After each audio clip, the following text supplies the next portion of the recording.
Have you ever thought about why Ginny Weasley is actually better than Hermione Granger? What if the movies completely erased what made her an amazing character? In today's video, you'll discover why Ginny is one of the most underrated characters in the Harry Potter series. Ginny Weasley often gets overlooked. In the movies, she's barely given any depth, leaving many fans wondering why Harry even fell for her. But in the books, she's a completely different character. Strong, independent, and just as brilliant as Hermione, if not more. Many of you asked for a separate video about Ginny after my deep dive into the Weasley family. So let's talk about her story, her strengths, and why she deserves more credit. Born as the youngest Weasley and the only girl, Ginny was adored by her parents but never spoiled. She dreamed of going to Hogwarts, impatiently waiting as her older brothers left before her. Finally, when she turned 11, she was sorted into Gryffindor like the rest of her family. But her first year was a nightmare. She developed a huge crush on Harry Potter, but he barely noticed her. Worse, Lucius Malfoy secretly slipped her Tom Riddle's diary, a Horcrux. The diary took control of her mind, forcing her to release the basilisk hidden in the Chamber of Secrets. She nearly died, but Harry saved her, destroying the diary and freeing her from Voldemort's influence. The guilt haunted her for a long time, and Harry still paid her little attention. But Ginny didn't let that break her. She pushed forward, excelling in school, making her own friends, and becoming an incredible Quidditch player. By her 4th year, she was Gryffindor's seeker, catching the snitch in every match she played. When Voldemort returned and Hogwarts fell under the rule of Dolores Umbridge, Ginny joined Dumbledore's army without hesitation. She became one of its best members, mastering spells that even older students struggled with. She played a key role in several major battles, fighting Death Eaters at the Ministry of Magic at just 14, defending Hogwarts against Voldemort's forces, and even facing off against Bellatrix Lestrange during the Battle of Hogwarts. While Harry ignored her for years, Ginny didn't wait around for him. She dated other boys, proving she wasn't just Harry Potter's future wife, but when Harry finally realized his feelings, she met him as an equal, strong, brave, and unshaken by danger. After Hogwarts, Ginny didn't just become Harry's wife. She played professional Quidditch before transitioning into a career as a sports journalist for the Daily Prophet. She and Harry had 3 children, but she remained her own person, independent and ambitious. Some fans argue that Hermione would have been a better match for Harry, but Ginny had qualities that many overlook. She was just as intelligent as Hermione, often noticing things others missed, like when she figured out that poisoned wine was meant for Dumbledore, not Ron. She was fearless, standing against Death Eaters without hesitation. Unlike Hermione, who was known for her books and brains, Ginny balanced academics, sports, and friendships effortlessly. She had charisma, making friends easily, and even helping bridge the gap between Hermione and Luna Lovegood. While Hermione often struggled with self-doubt, Ginny was steady, rarely letting emotions cloud her judgment. And when it came to defense against the dark arts, even Harry and his teachers recognized her natural talent. Whether you love Ginny or not, she deserves far more credit than she gets.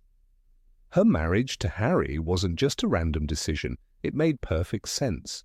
Ginny Weasley's life didn't end with the final battle at Hogwarts. After Voldemort's defeat, she carved out a future that was just as remarkable as her school years. She didn't just become Harry Potter's wife, she became a force of her own in the wizarding world. Her journey after the war proves that she was never just a supporting character. She had her own ambitions, struggles, and triumphs. For a time, Ginny chased the dream she had since childhood, playing professional Quidditch. She joined the Holyhead Harpies, one of the best teams in the league. The same girl who grew up watching her brothers play in the backyard now flew alongside the top athletes in the sport. She was the best chaser they had seen in years, as noted in the Daily Prophet. Her fierce determination and natural talent made her a star, but she didn't stay in the game forever. After a successful career, she retired and became a sports journalist. Her name started appearing in the Daily Prophet, not as an athlete, but as a writer.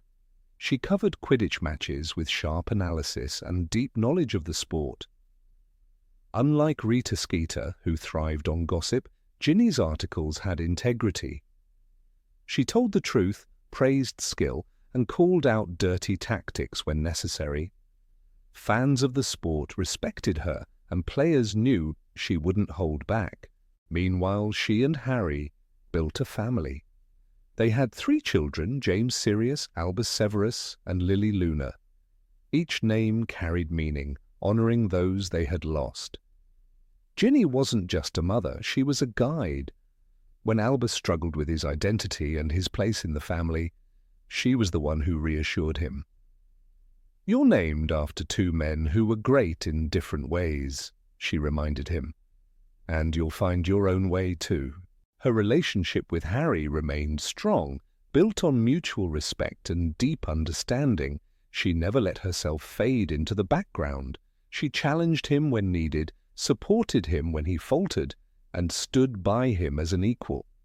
Unlike many who viewed Harry as the chosen one, Ginny saw the boy who once rescued her from the Chamber of Secrets, and Harry saw her as the fierce, independent woman he had fallen in love with. When the darkness of the past returned in The Cursed Child, Ginny once again found herself at the center of the storm. Time travel, an alternate reality where Voldemort won. Her family was nearly torn apart. Albus and Scorpius, desperate to change history, altered the past in ways no one could predict. Ginny, alongside Harry, Hermione, and Draco, fought to fix what had been broken. She didn't hesitate. She didn't stand on the sidelines. She stepped forward just like she always had. Her role in The Cursed Child divided fans. Some loved seeing her as a strong, steady presence. Others felt she was sidelined compared to her husband and friends. The story focused heavily on Harry and Albus, leaving Ginny with fewer standout moments. Yet her unwavering support for her son and her ability to keep the family together proved her strength. "We have to trust him," she told Harry, reminding him that love, not fear, was the answer. Even outside of her family, Ginny's influence on the wizarding world remained. She continued to inspire young witches who wanted to break into professional Quidditch. Her name carried weight in journalism, ensuring that sports coverage stayed fair and honest. She never sought fame, but her achievements spoke for themselves. In the end, Ginny Weasley never lost the fire that defined her. She wasn't just a war hero, a Quidditch star, or a journalist. She was all of it: a fighter, a leader, a mother, a friend. And most importantly, she was always herself, bold, fearless, and